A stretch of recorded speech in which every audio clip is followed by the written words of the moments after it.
Hello, everyone, and welcome to another episode of For What It's Nerd. It has been a while, and that is because I've been having some computer issues, but luckily we are over most of those now, so we are back on a track. Sadly, we did not get, of course, to discuss the finale of Daredevil, and that's kind of come and gone now, so we're going to move on. But this week, luckily, Andor released, the second season of Andor released, and there's a lot to talk about within that first three episodes that released this week.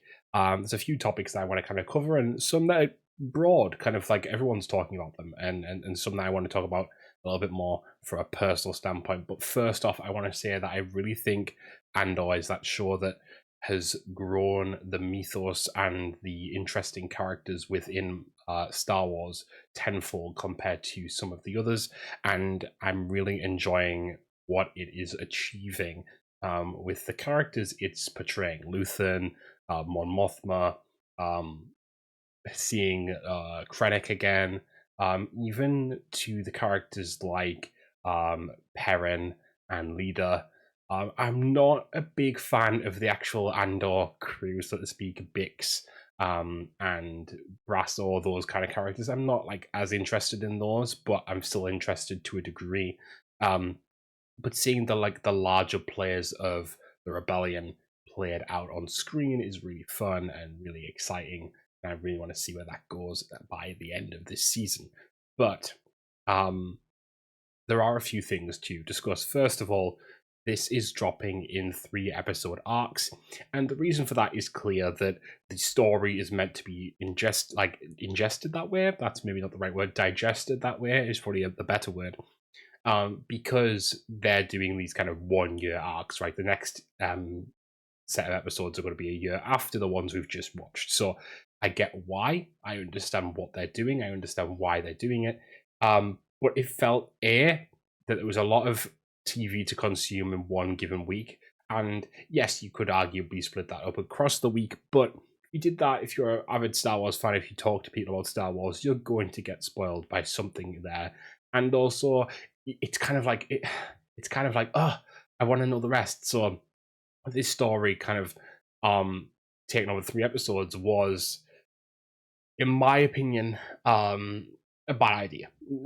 I know that's maybe a bit strong, but I think the actual storyline that was taken over these 3 episodes, whilst it was good, it was too slow, in my opinion. I think I would have preferred that, and maybe they do this in some of the other arcs. I don't know how those are going to go, but I would have preferred that there was 3 adventures or 3 misadventures. Let's put it that way, within that year, so to speak, or even one that was 2 episodes and then one that was separate. Because Andor's story in these first 3 episodes, Cassian's story, was diabolically boring. And the other story was about Lida getting married and kind of to Skulden's son, and kind of the issue with Tay and Luthen kind of having to deal with that. And to be honest, I found it, and this is maybe quote unquote bad, but I found the wedding storyline, Mon Mothma storyline, far more interesting. The Cyril and Dedra storyline was far more interesting. The Krennic stuff was far more interesting. And like Andor sat there, he's the main character of the show, and he did nothing first 3 episodes, in my opinion. So maybe if this was like what had happened down, maybe if this wasn't the first 3 episodes, I know it had to be because of what is happening in them, but maybe if this wasn't the first 3 episodes, it wouldn't have been so bad. But because it is, it felt kind of like a lackluster start to the season for Andor. But for all the other characters, I actually very, very much enjoyed it. Cyril and Dedra, especially, that was quite a funny little moment where they're dealing with Cyril's mother, and how that kind of plays out. So yeah, in that way, I did enjoy it. So, but yeah, having kind of a mini movie to watch each week, not how I would have personally liked it to be done.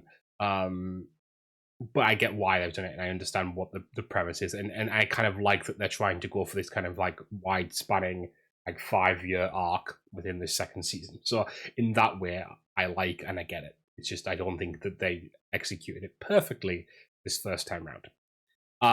Second off, there's a lot of discussion about a scene with Bix in one of these episodes. and it's regarding sexual assault. Let's just put it on the table. I don't want to kind of be too rash with the language, so we're going to kind of, as best we can, discuss it without going too deep into it. But long story short, there is a scene where an Imperial officer tries to leverage his authority to have relations with Bix, and she doesn't want it. Right? Okay, that's like the best way of putting it. We shouldn't really euphemize it, really, but there's certain things where you kind of have to edge around these conversations to a degree. So, people are saying that this isn't necessarily a thing that should exist in Star Wars. I disagree. What I think for me was the issue with this is that the way it was portrayed within the show, because I think that this happens definitely, but it felt like it was very rushed, and it felt very like in the middle of all of the things that was going on, there was this like big like kind of like inspection going on, and like there's loads of other things, and then this was kind of in the middle of that, and it felt almost like an afterthought to kind of add to the shock of them having to leave the planet, etc. And I feel like if it was a slower, kind of insidious thing going on across the 3 episodes, which it kind of did start in episode 2, to clarify. But then I feel like it would have been better. But I felt like it was kind of like almost like a shock factor, and then suddenly everyone's having to run off and do all these different things, and it didn't let that moment breathe. So in that way, I didn't like it. In another way, I think Star Wars, let's discuss this because I think this is really important. Star Wars is political, and Star Wars does deal with social issues. Despite what you might think, the original 3 movies, you can go back and watch interviews with George Lucas where he discusses about how it is a commentary on what has happened in human history. It is a comment on fascism. It is a commentary on dictatorship. It is a commentary on misuse of power, like all that type of stuff. And that has been true of Star Wars throughout. Star Wars is on some level political. Has it become more charged in more recent years? Yes, but that's because the world is more charged politically. We don't kind of deal with things as we used to. Everything is political now because even when people don't want it to be political, it is political. It has to be, because we've become such. It's come to such loggerheads. There's very few things that are mid ground, and that's the issue. Everyone's extreme these days. It's either they hate everything or they love everything, and that's what the whole reason for what it's nerd in the microscopic version of that, right? Like, let's discuss something rather than saying it's bad or it's good. And this is where Star Wars has fallen for so many years with so many different people, is that people think that this franchise should just redo its same thing. If it's not redoing this, if it's like this is bad, that's bad. Female protagonist bad. Black characters bad. Any kind of ethnic character bad. Ethnic minorities just aren't allowed to be on screen, apparently, according to these people, or it's political. There's one going around at the moment about Predator, for example. Now, I never watched a Predator movie, but they're basically complaining that they're making a female Predator as the next main character of a show. And the hilarity is it's actually not even a female Predator at all. People are just trying to, I think it's called grift. I think that's they're grifting online. They're basically trying to they're trying to farm anger and frustration because people are so willing to be angry and frustrated about this thing. And just get more and more extreme about these things, which, anyway, beyond the point. What I'm trying to get back to, what I think we should get back to, is that this scene is important. It shows that what happens in societies currently, like some countries that we want to talk about, won't mention by name, how power is used to manipulate the masses, to manipulate people into doing what other people want. And again, I think it could have been handled better. I think it could have had more lasting impact. And do I also think that compared to season 1, this was a little bit of a curveball? Yeah, I do a little bit. I feel like we already kind of had Bix go through it with the kind of mind, the device that basically like was torturing her last season. I don't know if we needed something necessarily to happen to her again. She already felt sort of victimized last season. She was already dealing with the repercussions of that. To add this on top, I think is kind of, it seems egregious. I don't know how else to put it apart from that. But what I would say is that ultimately, I think the underlying principle of that is good. I think what would have actually been better, and not saying that obviously the storyline is not something we should discuss as being better or worse. It's a storyline that sometimes needs to be told, but it's not necessarily great. I think it would have been more telling if this was something that had happened to Dedra's character, because I think she is sworn to secrecy as part of this mission she's working on. That can be leveraged in some sort of way, and I think it would be interesting to see the Empire, how it cannibalizes itself, because we've seen that numerous times. People will vie with each other, and it would also give Dedra kind of a little bit more of a tragedy to her character. And I'm not saying that that's, again, we shouldn't say that we want this for characters. I don't want this for a character, but I think Dedra has such a belief in what the Empire is doing. I think it would be interesting to see that kind of be broken slightly by a kind of rogue agent within that. Well, they're all rogue agents in a way. They're all working for the Empire, but still, you get my point. Anyway, what I'm trying to get to at the base of all this is that I think those scenes aren't necessary. I think this one wasn't done great. And I think there's a point to be made regards that. I think that, you can't, if you're going to do something like this, set it up well, do it right, make it worthwhile, make it mean something,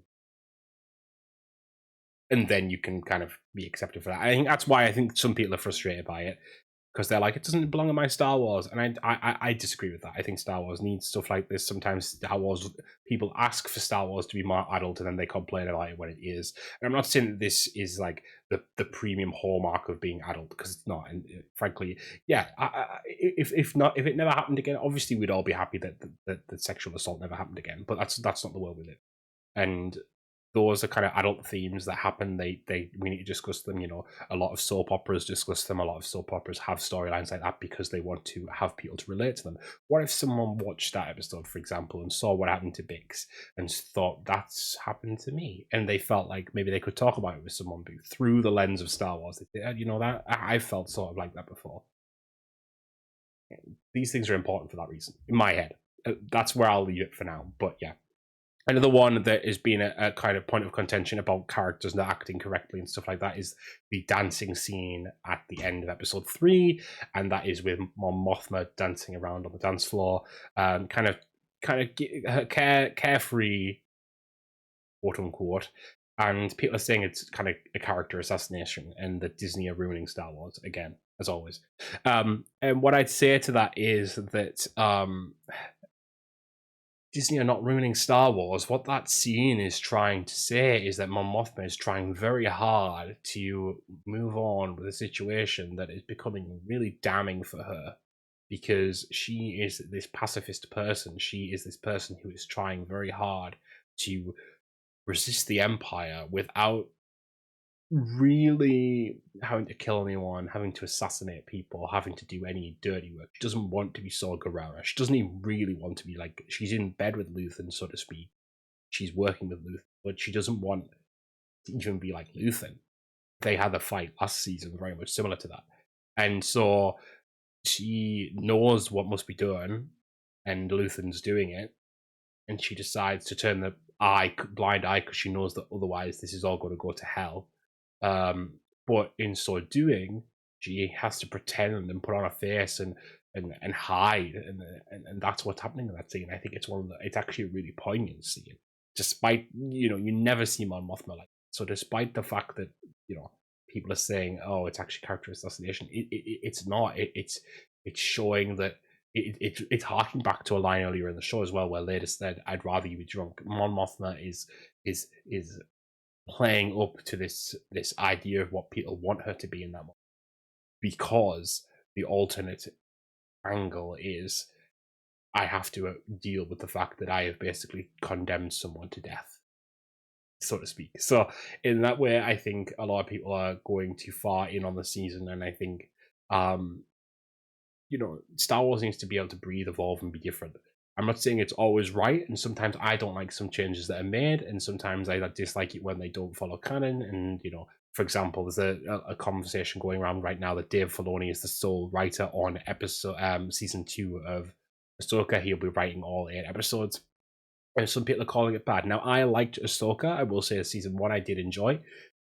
I think I'll enjoy season 2, but Dave Filoni is notorious for retconning things. So, like, you've got to take both sides of these things. And like, I don't love Dave Filoni's retconning of things, but I do like some of the stuff he writes. I love Rebels. It's a really good show.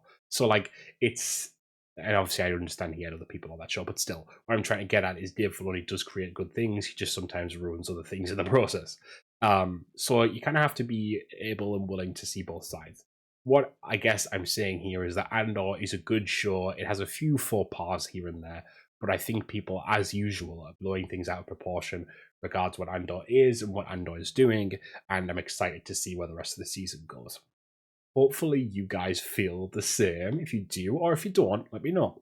There's always a place to comment. There's always a conversation to be had, and I do love to have a little back and forth and see what other people think about these things. Am I right? Am I wrong? Do you have a more nuanced point? Do you have a less nuanced point? All those things. They all matter. Anyway, that is it for this episode of For What It's Nerd. We will be back next week to discuss Thunderbolts, which I'm excited to see. There's been a lot of good reviews for that. And yeah, keep an eye out for that next week. Until then, guys, thank you so much for watching as always, and listening as always as well. And I'll see you soon for more. Bye, guys.